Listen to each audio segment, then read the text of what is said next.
L'âme nomade, une invitation au voyage pas comme les autres, animée par Carole Bertrand-Vivier, accompagnante en voyage initiatique auprès des éléphants. Et toi, qu'est-ce qui te ferait dire que c'est là et nulle part ailleurs que tu sens l'appel ? Un lieu, un animal, une personne ? Tu vas pouvoir t'inspirer de mes invités qui ont su trouver leur propre cheminement en voyage initiatique et qui vont te permettre de t'évader où que tu sois et sans aucun doute oser ton propre voyage. Allez, viens, je t'embarque pour une destination hors du temps et j'espère bien te retrouver tous les 2e et 4e mercredis du mois à 18h. Bonne écoute! Bonjour à toutes, bonjour à tous, chères voyageuses et chers voyageurs. Aujourd'hui, je suis en solo pour ce nouvel épisode L'âme nomade. Après une première saison géniale où depuis septembre, j'ai interviewé des invités de grande qualité, tous ayant vécu ou organisé des voyages initiatiques, des voyages intérieurs. Nous avons voyagé au gré de leurs appels, comme je voyage au gré du mien, l'appel des éléphants. Du nord au sud, de l'est à l'ouest, en France comme à l'étranger, ici ou ailleurs, au plus près de soi, en osant sortir de sa zone de confort. Voilà ce que propose l'invitation à voyager autrement, dans un contexte spirituel, éthique et solidaire. Vous retrouverez tous les épisodes de l'âme nomade sur vos plateformes d'écoute préférées et j'adorerais que vous puissiez liker, vous abonner, partager pour renforcer la présence de mon podcast dans tous les moteurs de recherche. Gratitude infinie. Donc aujourd'hui, je suis en solo pour ces quelques minutes où j'ai envie de partager de nouveau cette passion, cet appel pour les voyages autrement.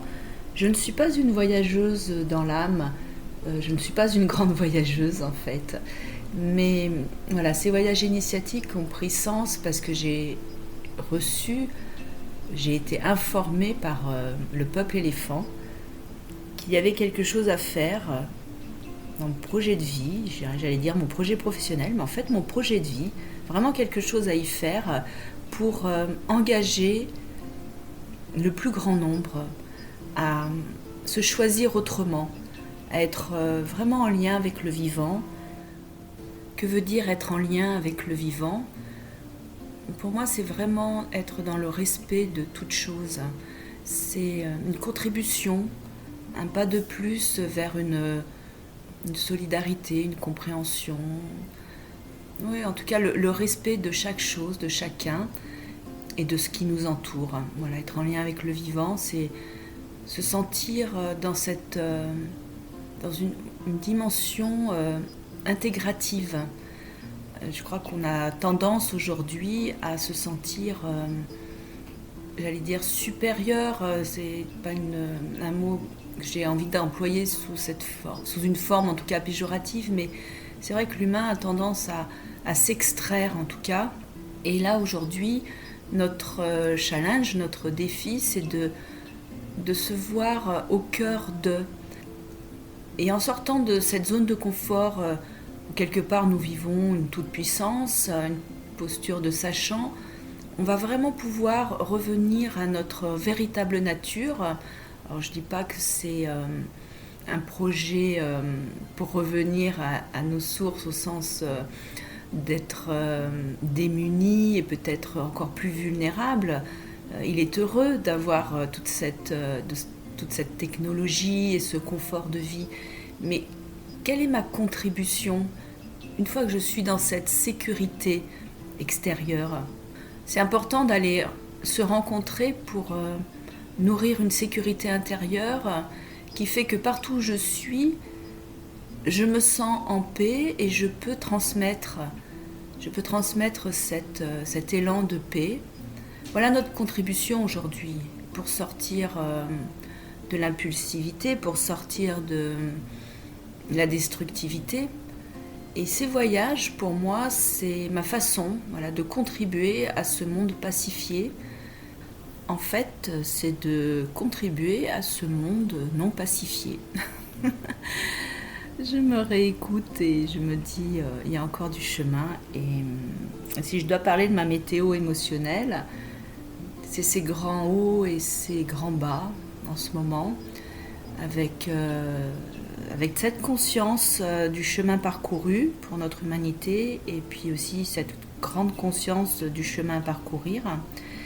Et je crois que voilà, notre contribution est un pas de sagesse, est un pas de collaboration et d'intégration, encore une fois, de chacun.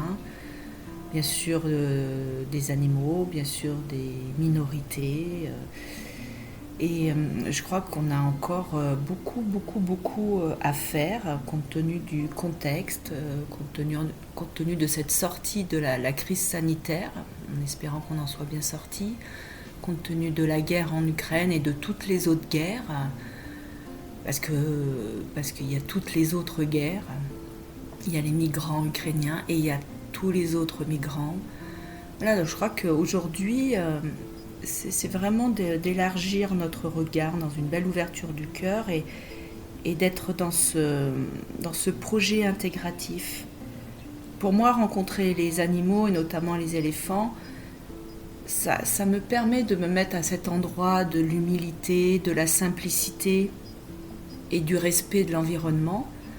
J'ai vraiment pris conscience il y a très très longtemps de la beauté de toute chose et en toute chose. J'en ai fait mon métier, puisque je suis psychanalyste, psychosomatothérapeute. J'ai vraiment besoin tous les matins de me remettre dans cette beauté, dans la beauté de toute chose et de toute personne. Sinon, ça ne serait pas tenable. En ayant cette hyper-conscience, cette hypersensibilité qui est la mienne, ça ne serait pas tenable. Parce que j'entends des choses qui sont souvent tragiques. Mes temps de pause avec la nature, mes temps de pause avec ma connexion à tous ces éléments font que j'arrive à tenir, à être très présente à ce qui se passe pour chacun, chacune. Et ces voyages initiatiques, ça a été vraiment une révélation. Non pas que je ne puisse pas me ressourcer chez moi, et j'ai vraiment tout pour ça. Je suis dans une belle nature, j'ai vraiment une jolie vie, un joli confort de vie, et pour autant, et peut-être parce que j'ai cette sécurité effectivement extérieure, je suis dans cette quête d'une, j'allais dire, une universalité, quelque chose qui nous rendrait... qui nous ferait pas la même, parce que je pense qu'on ne peut pas être même. Alors là, j'ai engagé encore une réflexion qui pourrait prendre du temps, donc c'est pas la même ou le même. C'est vraiment la question de l'altérité, du respect de chacun comme il est là où il en est, et les animaux y compris. Et dans cet environnement qui est précieux et qui nous permet de vivre. Donc la météo émotionnelle, oui, un petit peu ces grands hauts et ces grands bas où j'essaye de tenir mes engagements. Pour moi, c'est important de ne pas renoncer. N'empêche que dans le quotidien et dans ce que nous apportent justement nos rencontres et les aléas de la vie, j'allais dire les aléas du direct, il y a en chacun des ressources, je trouve les miennes en tout cas, et ma ressource, elle est de continuer ce pas de sagesse avec humilité, de ne pas renoncer à mes projets, notamment avec ces voyages, soit sur la terre des éléphants, il y avait vraiment, et il y a encore de quoi renoncer, puisqu'il y a beaucoup de barrières. Mais voilà, je sais trouver les issues, je sais ouvrir les portes et rencontrer les bonnes personnes pour créer ce voyage. Oui, je crois que c'est pour moi les deux mots de ce podcast, ça serait contribution et engagement. Donc j'en ai déjà parlé dans les podcasts, dans mes visios. Donc pour ceux et celles qui me connaissent, je ne suis pas là dans un discours très nouveau, mais je ne sais pas me renouveler en fait. Je suis quelqu'un d'assez constant. Alors je peux amplifier, je vais aller creuser, je vais aller chercher à comprendre. Mais oui, en fait, je me renouvelle pas tellement. Je suis très constante dans mes efforts et très fidèle, très fidèle à mes choix. Même s'il y a eu des pas de côté, je tiens ce fil depuis très très longtemps. Depuis très longtemps.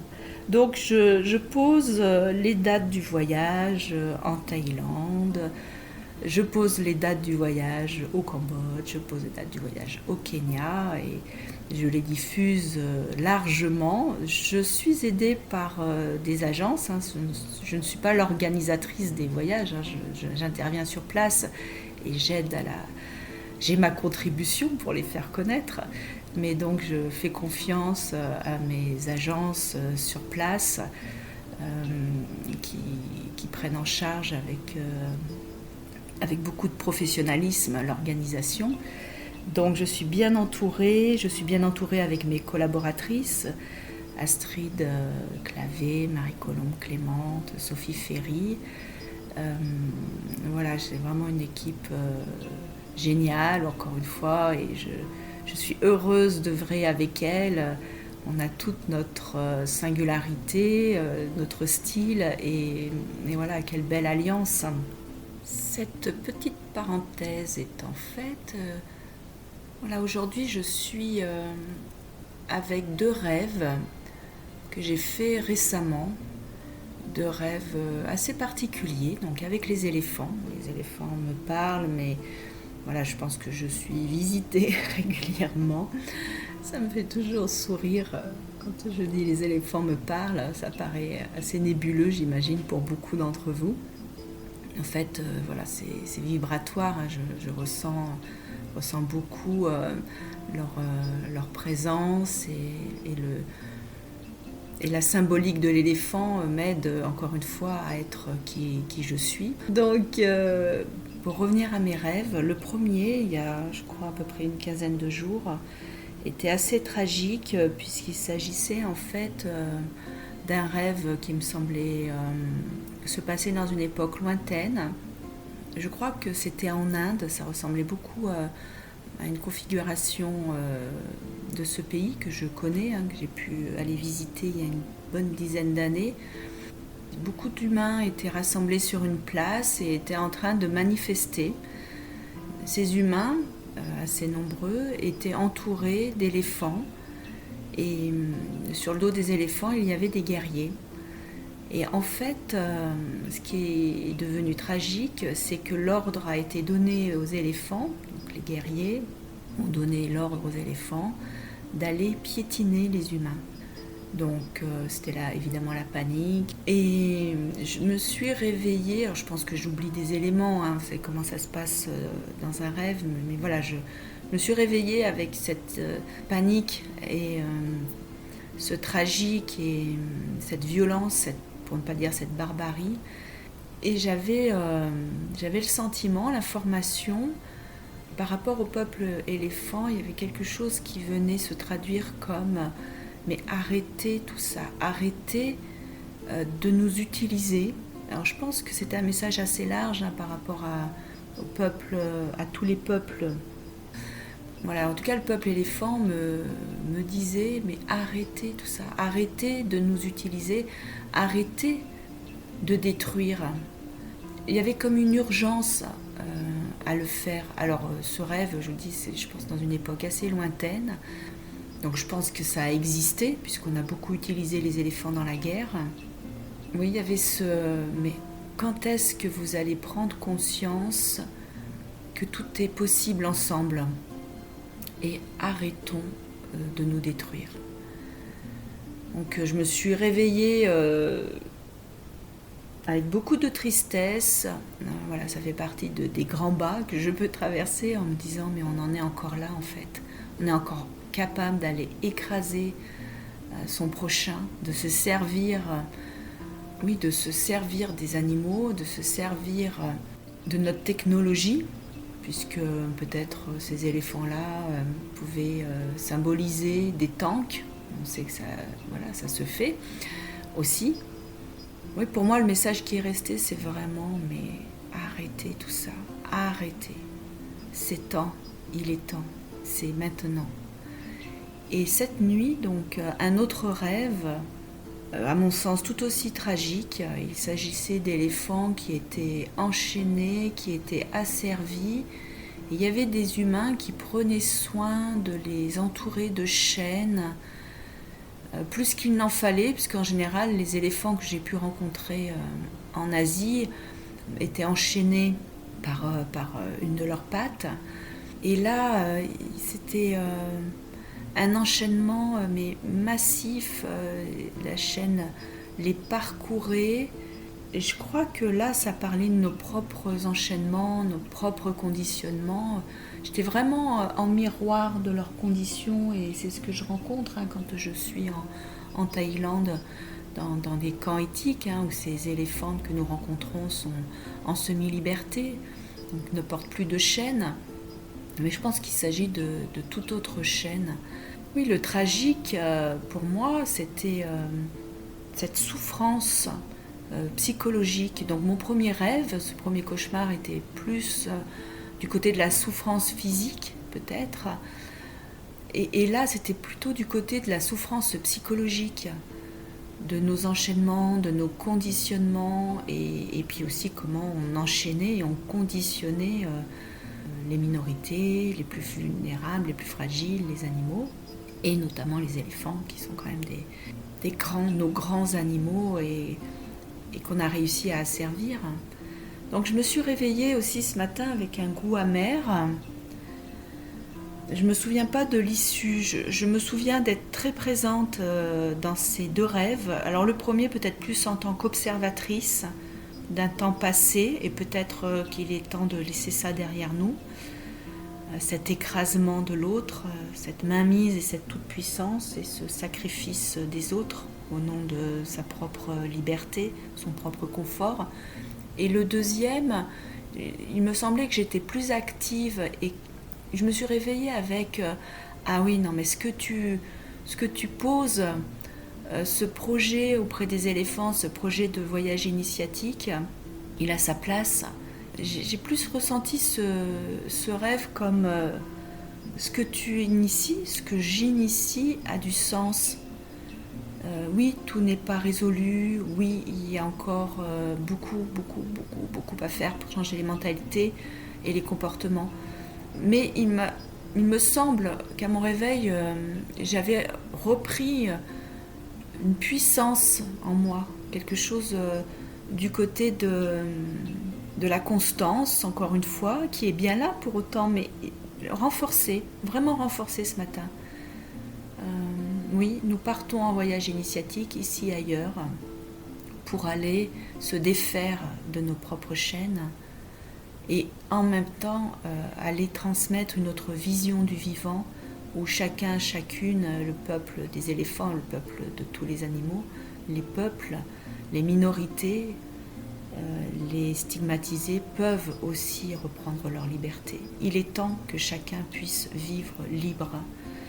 Donc cet amas de chaînes, c'était tellement caricatural, c'est tout ce qui est psychologique, toute cette maltraitance, il est temps d'arrêter ça. Donc deux rêves particuliers qui me parlent de mon engagement et qui parlent de cette période de ma vie, cette période où je prends non pas un autre virage, parce que je me sens complètement à ma place en tant que thérapeute, mais une amplitude, une amplification, je dirais, où je me sens bien à ma place, où je vis ma place au cœur de ce projet pour initier le plus grand nombre à défaire ses propres chaînes, pour aller mieux rencontrer l'autre, en quittant ses peurs, en quittant ses conditionnements, faisant ce travail sur soi, avec peut-être cette notion d'urgence, malgré tout, c'est maintenant,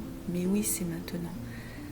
Et aussi cette notion de réalisation, cette notion d'alliance, cette notion du collectif, et où chacun peut prendre sa part. Voilà mes amis pour ce podcast L'âme nomade en solo. J'étais sur mon chemin. Je vous remercie de votre écoute, je vous remercie de votre fidélité, de votre engagement à mes côtés. J'espère vous rencontrer ici ou ailleurs dans ces voyages initiatiques ou d'autres propositions. Je vous souhaite tout le meilleur. Je vous souhaite vraiment de vous rencontrer, d'être dans le pas de sagesse, dans votre contribution, d'être conscient de votre puissance à changer le monde. À très vite.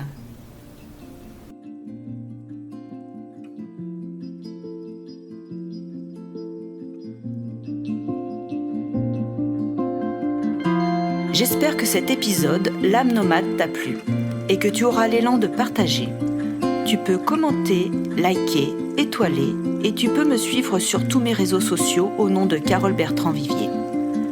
Tu peux t'abonner à ma newsletter mensuelle pour t'inspirer de mes articles publiés sur mon blog sur www.carolebertrand.com et bien évidemment t'abonner sur ta plateforme préférée à l'âme nomade. Restons en lien et à très vite pour le prochain épisode, tous les 2e et 4e mercredis du mois à 18h.